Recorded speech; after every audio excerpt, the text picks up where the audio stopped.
It was a warm evening in Abira village. Lanterns hung above the tables, casting a soft glow over the smiling faces of family and friends. Everyone had gathered for a grand dinner, laughter filling the air. Then, in the middle of a quiet moment, Ngozi looked at her husband, Kehinde, and asked him a simple question, a question only he could answer. No one expected what happened next.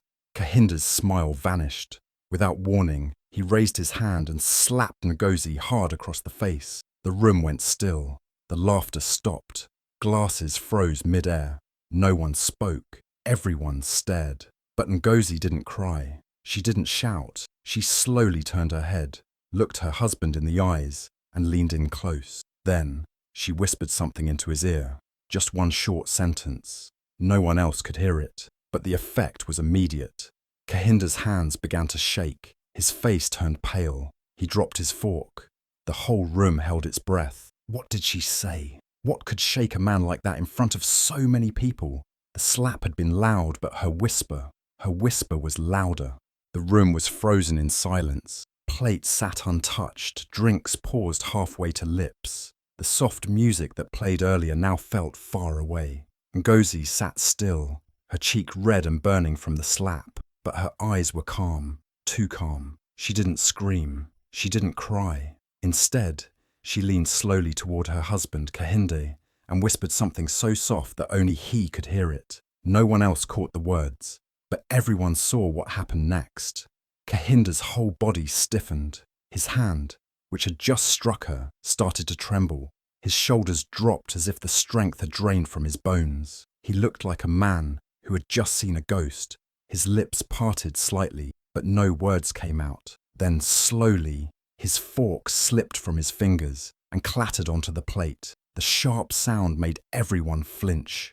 He stared at Ngozi with wide eyes, as if he couldn't believe what she had just said. The people at the dinner table glanced at one another.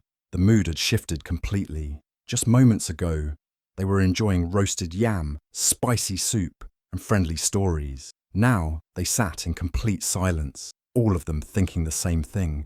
What did she say? What could one sentence do to make a man like Kehinde, proud, feared, always in control, look so completely broken? Someone at the far end of the table whispered, "Did you see his face?" Another whispered back, "Did she threaten him?" A third person said, "No, it was something deeper. That man's soul left his body." But Ngozi didn't say another word. She sat straight, wiped the corner of her mouth with her napkin, and looked down at her plate. Calm, cold, powerful. She didn't need to explain. Whatever she had said, whatever truth she had spoken, was not for the room. It was for him, only him. Kehinde shifted uncomfortably in his seat. He tried to act normal, but it was clear.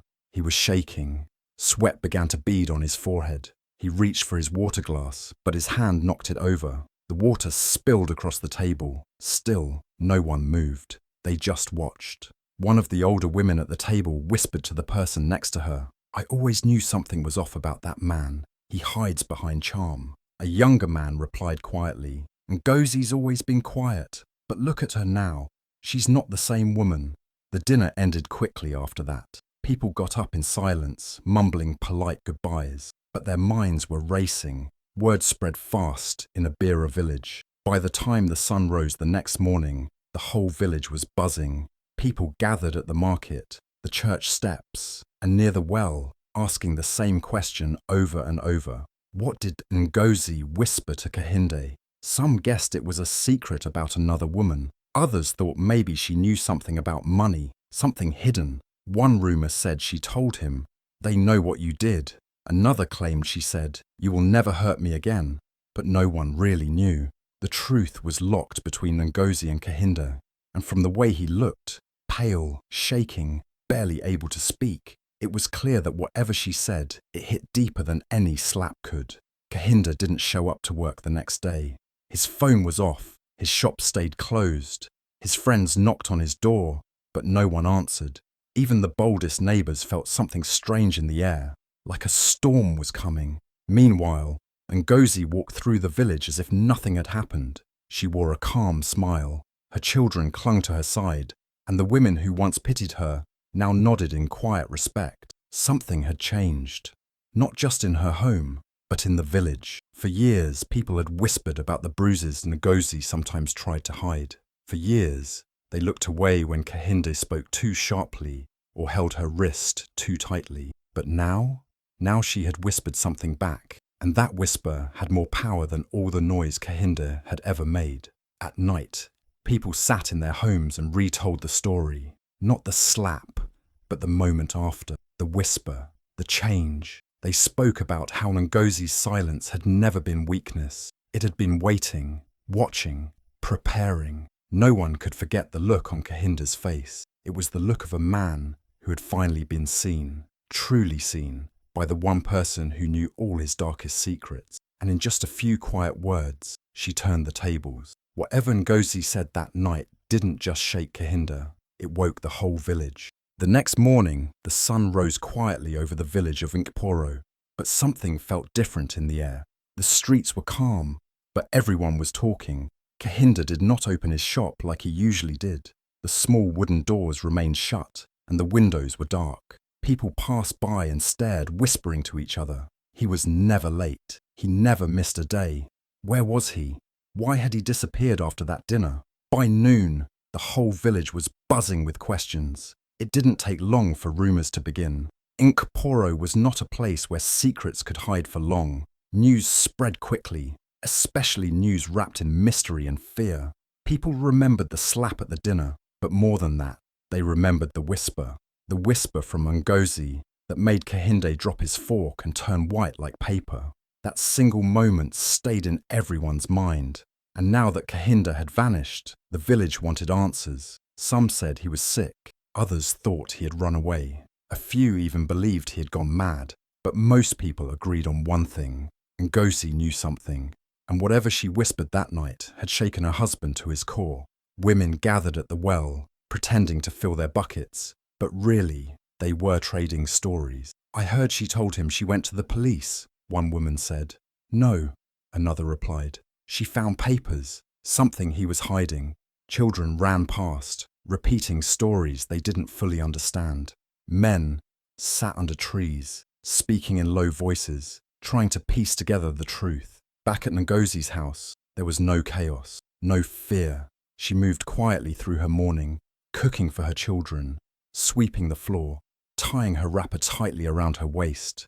Her face was calm, but anyone who looked closely could see something different in her eyes. Strength, peace, maybe even victory. For years, people had watched Ngozi suffer in silence. Some saw the bruises on her arms, others heard the raised voices behind closed doors, but many chose to look away. Kehinde was powerful. He had money. He had charm. In public, he smiled. He donated to the church. He spoke kindly. But at home, he was someone else. And Ngozi had carried that pain like a secret. Until now. Now, the secret was starting to leak out. One rumour at a time. One neighbour claimed she had seen Ngozi visiting a woman in the next village who worked with a women's rights group. Another said she had seen her at the local police station 2 weeks before the dinner. "She's been planning this," someone whispered. She waited for the right moment. The most shocking rumour came from Kehinde's cousin, who let something slip over a drink. "She found the account," he said, "the foreign one, the money he kept hidden, the one even I didn't know about." The moment those words left his mouth, it was over. The village connected the dots. The slap, the whisper, the disappearance. It all made sense now. Ngozi had found the truth, and instead of screaming it to the world, she whispered it to the one person it would destroy. By the time the sun began to set, people were no longer whispering behind her back. They were watching her with respect. Mothers pulled their daughters close when she passed. Older women nodded at her in quiet approval. Even some of the men, the ones who used to laugh at her quiet nature, looked away when they saw her coming. Ngozi had not raised her voice. She had not fought with fists. She had spoken softly, but the truth she carried was heavy. And now it was unfolding like a story across the village, piece by piece, word by word.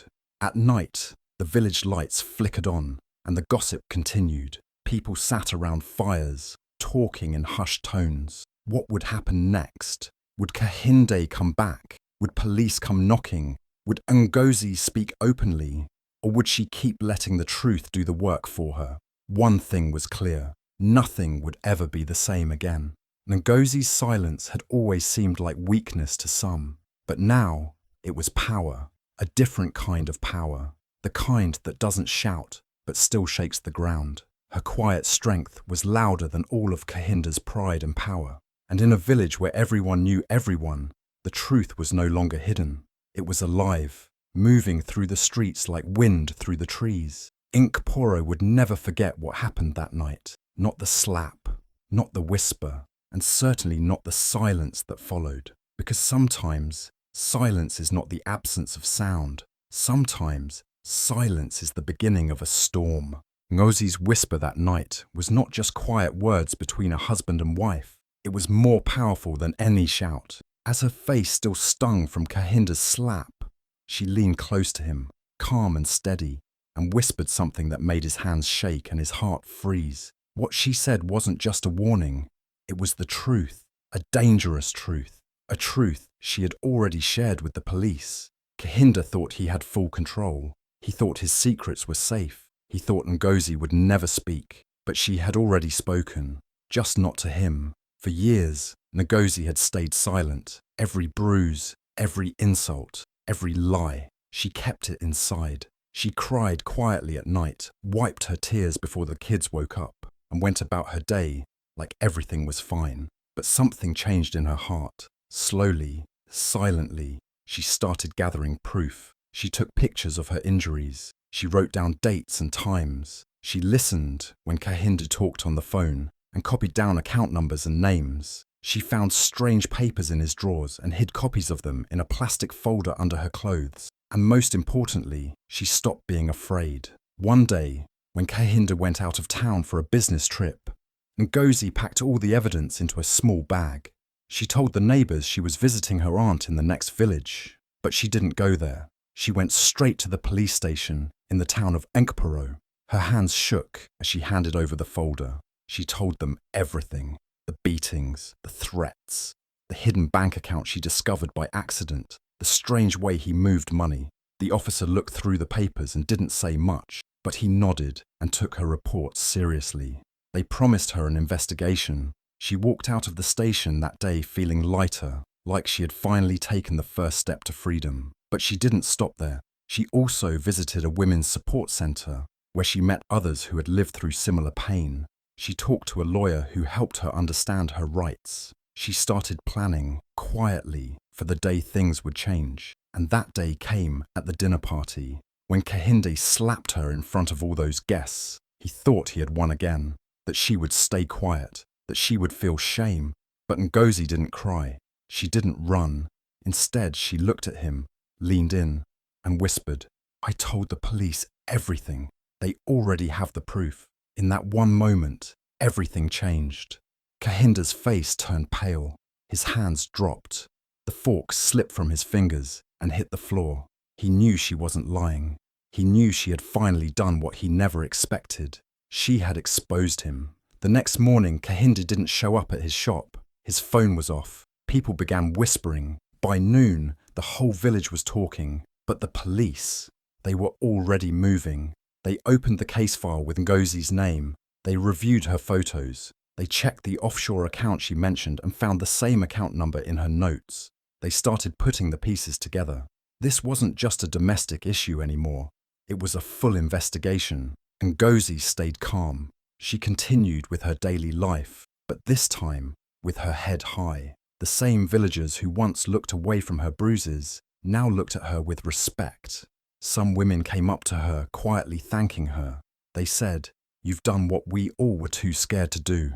And they meant it. Ngozi's voice, quiet as it was, had started something big.